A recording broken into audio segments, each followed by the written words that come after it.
All right, and we're recording. So Lawrence, thanks so much for reconnecting. Would love to talk to you about some of the things you've been working on. What are you currently working on or focusing on? Well, I mean, as usual, I'm never focusing on just one thing, I Yeah. guess. And um, in science, I just finished we just finished a paper that just came out trying to use, one of the biggest mysteries is whether gravity is a quantum theory and Mhm. um, and how to find out about a theory of quantum gravity, how to test it. And it's really hard because quantum gravity is so weak and the quantum domain is so small. Mhm. So we look at in the universe for astrophysical ideas, from black holes to physics of the very early universe. But what people have also been lately looking at is using laboratory tests, sort of, well, not tabletop, but almost tabletop experiments to mimic gravity in a way using fluids Hmm. and quantum fluids that allow you to have properties that in the fluid that look like a curved space, and you can Hmm. look at things for things like Hawking radiation and black holes. Hmm. And people have done this and tried to demonstrate that you get Hawking like radiation and that sort of thing. But what I just finished a long paper with friends was to see to what extent one might use these systems to actually probe the real exotica of quantum gravity, information loss paradox, and to what extent you might be able to really use them to test ideas that are applied to the real quantum gravity theory. So anyway, that just came out in Nature Physics, but that work is done. Well, at least that part of that work is done. What I've been thinking about, I continue to think about, is ways to use ultra sensitive detection technology, optical physics technology, to look for a certain kind of dark matter called axions. And I've written some papers about that, but I think that I have some new ideas, and it would be great to be able to, if you could obviously discover the nature of dark matter, it'd be a huge deal. So that's the to the extent that I have time to do research. Um, uh, I'm doing that, and it's also something I can do here myself, and don't need a laboratory for. Although if my ideas work, I'll want to hook up with a laboratory, um, Yeah. and work on that. So that's one of the things I'm thinking about. And is that related to the research you've done on time travel? No, not really. Although it's axions are related to time reversal invariance, and so you have to understand a little bit about the nature of time reversal and symmetry and quantum field theory. But this is much less exotic than work on time travel, because time travel requires you to go beyond the limits of what we know. Because again, you really kind of need a theory of quantum gravity to see if ideas of time travel work, to see if you could kind of try and create the kind of mass energy physically that would allow time travel. In general relativity, time travel is possible. In principle, you can write down the mathematics of a universe that would allow time travel. The real question is whether we live in such a universe. And Yep. to find out if you live in such a universe, you have to find out if that type of mass and energy are Mhm. are achievable in the real and we don't know the answer to that question. It's an open question. As I talk about in my new book, The Edge of Knowledge, it's one of the open questions at the forefront of science. Could you create About a whether time that's machine? is it even possible? Is it even? Yeah, and the answer is we don't know. Like Yeah. many things, the answer is, as I said, general relativity opens up that possibility. It doesn't close the door; it opens it. But we need a real theory of quantum gravity in principle to close it. That's right. And um, and anyway, but then that's in the uh, more broadly. I just finished my new book, which of course takes a lot of work and takes a lot of time out, and I've been lecturing about it, and I just finished a lecture about it in California. First lecture I gave in the new book, I guess, and then running my foundation. The podcast, we just had a podcast come out with a wonderful colleague, Robert Sapolsky, about free will and determinism. And I'll have another really neat one. I'll have one actually. Speaking Mhm. of physics stuff, I just recorded one with a guy named Carlo Rovelli, who and we'll talk about white holes, his new book, and then another wonderful one with a guy named Scott Aronson about quantum computing. So those are three areas of great interest. And so, Yeah. And where do you stay? So your new book, to talk a bit about that. What was the central thesis of the? new book, which is called The Edge of Knowledge, is really about, and in England it's called The Known Unknowns. I think I have the British cover here somewhere. The American one is somewhere else. But anyway, that's the British version, The Known Yeah. Unknowns. But the American publisher didn't want to use a quote from Donald Rumsfeld on the cover. But The Known Unknowns comes from a quote he made about the Iraq War. One of the few intelligent things he said. Anyway, so the idea, as I said, the book, the most important words in physics, three most important words in physics are "I don't know," and I've used it 2 or 3 times with you already. And I've written, this is my 12th book, and I've written a lot about taking us to the edge of where we know. And what I wanted to do was to really put a cap on that by talking about the things we know we don't know about the universe, and divides into 5 chapters: time, space, matter, life, and consciousness. So it's really quite broad. And each chapter deals with the big questions, the big fundamental questions, which are interestingly not just the fundamental questions that scientists are interested in, but they happen to be the same questions that everyone's interested in. Right. How did the universe begin? Are we alone in the universe? How did life originate on Earth? Are time machines possible? All of the kind of questions that lay people have are exactly the same questions that are happening at the forefront of science. And so I try to bring readers up to the edge to know what we do know about those things, and the open questions. And it's exciting because I cover everything from time travel and black holes to the nature of consciousness and everything in between. And so it's a short book, but I'm very happy with the way it came out. And hopefully it'll provoke some young scientists or some young people to become scientists and perhaps answer some of those questions. And where do you stand on the question of free will? Do you think that free will exists? Well, as I just no, there's no such thing as free will. It's an illusion.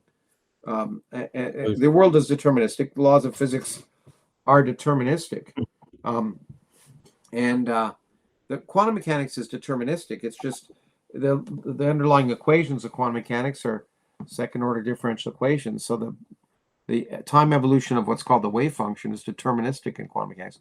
Your measurements aren't, but the underlying physics is. And I see no room for a magic loophole where suddenly free will can arise. It's just that the world is complicated. Right. And so for all intents and purposes, it appears that we live in a universe of free will, and we should take responsibility for actions. We should act like we have free will because, well, there's no other choice. Yeah. Because we literally have no choice.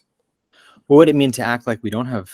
What does it mean to act like we have? Well, I mean that we should be prepared to take responsibility for our actions. But can we act in a certain way if we don't have free will? Well, yeah, but what I do now is determined by a lot of previous factors in my life. First of all, I can try and affect my future reactions by having the right kind of. But you do have agency. Like you are able to say, I want to do this instead of. Yeah, but the level to which I have agency is determined by the level to which my past allows me to have agency. But when There's you say things I can't do. When you say people should act like they have free will, what do you mean by that? Like, in other words, let's say I have an identical twin and he's not acting like he has free will. He just goes about his day. But I take your advice and I'm acting like I have free will. So am I then choosing to operate in a different manner than No. I think you're impacted by what I tell you. So that's part of what goes into your decision making. Just like I'm impacted by my teachers and everything else that ever happened to me. But what I mean is by this is not to say we have to recognize, especially in others, that bad actions should be stopped, and society can be protected from those. But we don't have to. But punishment is not the appropriate response. And maybe it's an argument about semantics, Lawrence. But when you does a person have the agency to do good versus bad? Is that a decision a person can make to do good versus bad? Ultimately, no. Okay, so how do we then choose to do good versus bad? I'm not following. Well, no. I mean, we think we're making the choice. Yeah. But what I'm saying is, what we can do is I have a lot of education, and I also have a lot of opportunities And that Mhm. allows me, given my background Yeah. and given my willingness to um, try and influence my future and my actions in the future by surrounding myself with the kind of reinforcements that Yeah. will allow my non-free willed future person to act accordingly. So but you are able to have agency then to try to act in a certain way. Or to other agency. For example, I can try and ensure that a young child who has a crack mother addicted to crack, Yeah. a lot is taken into an environment where their brain can evolve appropriately, and Hmm. their amygdala will evolve appropriately, so that they will not have adverse reactions. In particular, they'll have control over their aggressive responses. Yeah. So I can try and act in ways that improve the options and opportunities for others, and hope that others do the same for me. And I can try and act in ways, knowing that I don't have free will. Hmm. Knowing that fact, I can put myself, I can to the extent that I can then make up. I have agency in the sense that I can pick up a phone and decide to phone someone. Hmm. Now, the decision on who to phone and all of that is going to be determined in advance. Yeah. But within the person that I am, I can do what I know I can do, Hmm. and to encourage myself to follow a trajectory that's positive. And whether I will or not Yeah. is in some sense beyond my control. But Yeah. putting myself in a circumstance Put- where I have the opportunity to behave well is one step in that direction.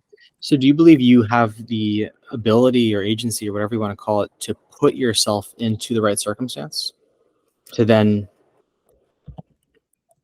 Some people do, some people don't. I mean, they don't have the agency; they have the opportunity. So it's really a matter of good luck versus bad luck, isn't it?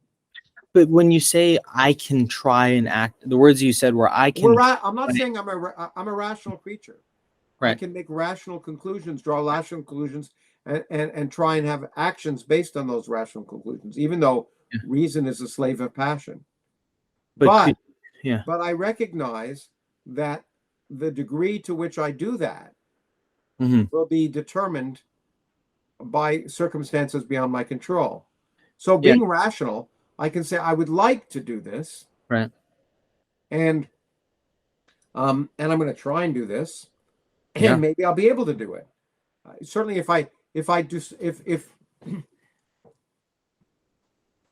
I may think that I have the decision to walk outside this room right now, that decision will have been made well before my conscious brain decides that I've made that decision. Yeah. Okay, but um, within the constraints of all of my past experience, um, then my rational brain will come up with possibilities, and which possibility I determine will be determined for me. But I can come up with the possibilities. But I Maybe. but I Maybe. don't. When I make a decision, I have the illusion that I am in that instant making that decision, and I'm free to make the decision on whether I hang up this call or don't hang up this call. So okay, let's use that as an example because I think what I might be, and I think if I continue with this argument, you'll make the decision to hang up this call. But what I think what I'm arguing might just be a semantic argument. But Okay. but I think it's deeper than that. I mean, so two questions. One is you said that the laws of physics dictate that we don't have free will. Does that account for consciousness? Do we understand what consciousness is? How it? No, I mean, no, we don't understand consciousness. I mean, my last chapter of my book is all about how little we understand about consciousness. So So we is don't it? know the mechanisms to the extent we can't understand consciousness. But what we do, and this is what the long discussion I just had, you should listen to it with Yeah. Robert Sapolsky, who is a neurobiologist. He agrees we don't understand consciousness. But if you try and understand how the brain works from the level of neurons Mhm. onward, Yeah. there's nowhere at that it's turtles all the way down Yeah. from the operation of a single neuron, which is deterministic, up Yeah. to the brain. There doesn't seem to be any place for magic to enter. For Based on the tools that we have and the based on everything we can know and measure about the way yeah. people behave, the way neurons behave, and the way the brain works. And That's so right. there's no evidence. In fact, there's all sorts of counter evidence, tons of counter evidence that um, that uh, that decision making is really free. that you're not completely determined more or less by your circumstances. What are you familiar with Donald Hoffman's work, or do you have an opinion of Donald Well, Hoffman, his yeah, I know research? of Donald Hoffman. I'm not as familiar with it as So Robert Sapolsky. what Donald Hoffman claims is that consciousness is the fundamental entity, and that we don't, and then everything we perceive is it's like we're in a video game, you know, and what we're perceiving is what our consciousness allows us to perceive. Well, I don't know. But then the problem is he doesn't know what consciousness is, Right. and in fact, Yeah. consciousness may be a red herring. What's certainly true is that consciousness is an illusion. That our narrative of ourselves, of having a person in there that's us, is a narrative we put together. Yeah. In some way, and that we are not consciously aware of much of what our consciousness is processing. And so so consciousness is certainly what the characteristic that we feel most reflects us upon us as human beings, but we don't know how unique it is, or even what causes it, and to what extent it properly reflects what the decisions we're actually making. If consciousness is an illusion, then what is the entity having that illusion? In other words, if I'm delusional and I'm seeing something, it's my consciousness. That's the lens, or that's the vehicle through which I'm having an illusion. But if consciousness itself is an illusion, what is what do you mean the consciousness is the vehicle by which you're having? I'm saying if I'm seeing a monster over there in the corner, it's my consciousness that's seeing that fake monster. It's your consciousness is informing. Yeah, some level you feel you're seeing the monster. Yeah. Yeah. So it's the consciousness that's perceiving that illusion. But I'm saying if consciousness itself is an illusion, what is the thing perceiving that? Because it can't be consciousness. Because consciousness. No. I mean, what I'm saying is consciousness is how we see the world, but calling it a thing, an entity, is probably something we are in our self-narrative do to make the world seem more reasonable. It's actually many different things. I'm looking at the world as a series of time steps and have some narrative between them, and there's all sorts of things going on that probably suggest that's that's not what's really happening at an underlying level. So I put together this narrative, and so that's what I mean by it's an illusion. It's the narrative that we put together to describe what's going on in our brain and give us a sense of self-awareness. Obviously, self-awareness is really the key, and how that develops is we're so far from understanding, I think. Although we have a lot of evolutionary arguments for why certain aspects of our self-awareness may be unique to humans, and I talk a lot about this in the book, and I actually argue that probably one of my favorite quotes is one that begins that chapter in the book by Erwin Schrödinger, the physicist, who said, "Consciousness is a singular of which there is no plural." I mean, we know of one consciousness, our own, and by our own that means our own and humanity's own. We have no idea if other animals have the same kind of consciousness. We can't even probe our own consciousness, right? So I actually think probably the way we will understand self-awareness, at least, is potentially by building it. Wow, what do you mean? By building it in what we might call artificial intelligence. And that may be the way we learn. Richard Feynman says, if you can't build it, you don't understand it. And at some level, I think we may find that AI may be a helpful tool to help us understand this illusion of our own consciousness. Wow. Because if we can construct it, then we can dissect it and well, yeah. And that doesn't mean I'm optimistic that we're going to have self-aware AI anytime soon, but it may be the way to do it is to have an example of how it works or how it doesn't work. Yeah, because then hopefully it's an appropriate analogy. Hopefully the mechanism through which we can create intelligence artificially is analogous enough to how we experience it. Right? Well, it may give us it may be quite different, but at least two examples are much better than one when you try and understand how something works. That's right. That's right. And sorry, I hate to take us back to this, but I really want to make sure I understand what you had said before. So what is, and I want to follow your argument down just once, and then I'll drop it. But what is one example of something that you can, when you say I can try and act in ways, what is an example of something you can do to try and act in such a way to eat cereal instead of a bagel in the morning, to leave this call, to stay on the call, to do good versus evil? Like, what Well, one is? of the things I can do, I through my knowledge and through my reading, I know that certain things are healthy for the brain, right? So I, for example, I can try. So since I know that, Mhm. that knowledge causes me to then act to try and have more protein, say. Animal protein, great. So you know that protein is good for you. So are you able to choose today I want to eat more protein or less protein? Or is it just it's good for you, so you have no I agency? told the point. It's not. It's like you're asking me: is there one gene associated with behavior? There are many, many, many factors that go into every decision I make. If I knew all of them, then I'd be able. But I would argue that whatever decision I make, if you knew everything about me, Yeah. and everything that I'd done in my life, and that my parents had done in their lives before me, and that their parents had done in their lives before them, Right. and then I would argue that the decision of whether I choose to drink protein shake Yeah. the next morning or not would be completely determined. But isn't it just inaccurate then to say that you're choosing to drink a protein shake, or you're not? Shouldn't we just eliminate the word choosing? Well, there's a lot of perhaps it's just like we should choose to eliminate the word belief, but a lot of people use it. I think a choice is made, but no, I don't think choosing. The question is it a free choice? Yeah. The choice is made. I feel that I make the choice. Got it. And so you feel you make the choice. The choice isn't yeah. You're not But I also feel that I have consciousness. Right. You don't. And so the point is, yeah, I feel like that's what I mean. The world, for all intents and purposes, feels like I have free will. I feel like I make that choice, and I might as well. It'd be crazy for me to go on living without recognizing that at each instance I've been designed, and I don't mean designed by God, but I mean designed by evolution, to make choices at every instant. And I recognize that I do make those choices, but I also recognize that at some level, everything about my background will determine the choices I make. And you don't believe that you have consciousness, you're saying? Oh, I do. I'm pretty sure I'm conscious. Oh, I'm I thought consciously you aware said of I you. thought you said But I'm also aware that my understanding of my consciousness is an illusion. Got it. So what's the truth then of your consciousness? If Who knows? If I knew, I'd write it. That's the whole point.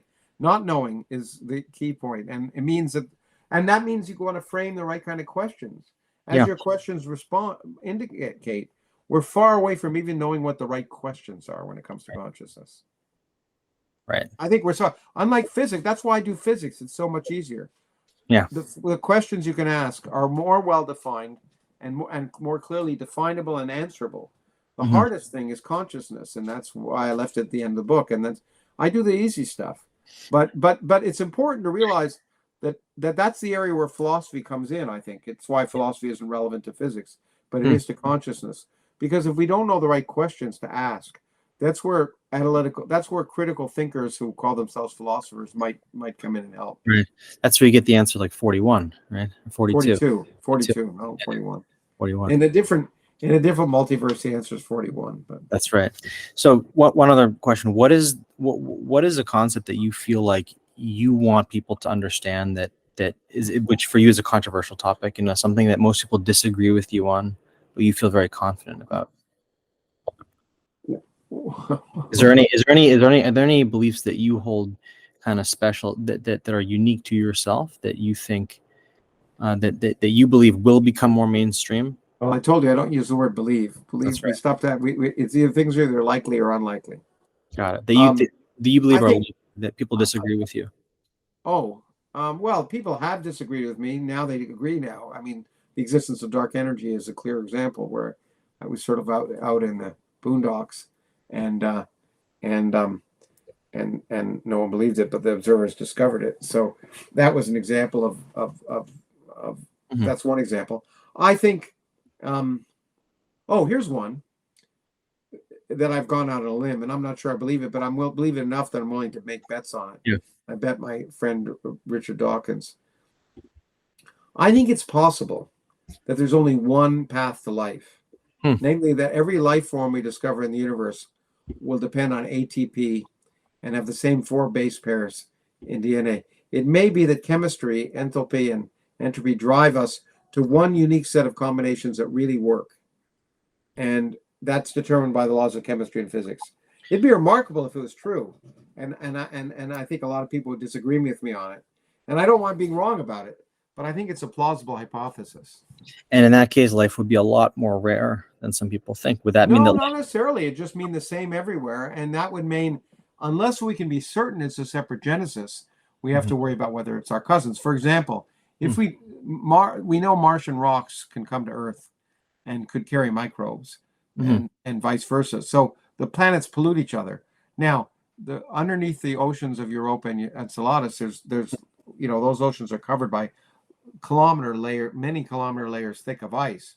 They're separated from the space, so that material inside really doesn't interact with the outside. If we could go into those oceans and discover microbes, and if they were the same as ours, we'd still have it would be highly plausible that they were a separate genesis. But I don't think we already are operating under the assumption that life everywhere is not going to be different than us, because we look for what are called habitable planets, right? We have one example of life. And so we figure, life can exist lots of ways in the universe, but the first thing, it's like you look under the lamppost. The simplest thing is to look for planets like Earth, look for water, look for environments where life forms like Earth forms could form. And then when you've exhausted all of those and not found any life, then you might look elsewhere. Because we know that at least that's one way for life to form, because it has. Yeah, it's the under the lamppost. And your belief, your not belief, your suspicion, my presumption is that it's not a way for life to exist. It is the way. It's through. Well, yeah, I think it's plausible. I do think it's plausible.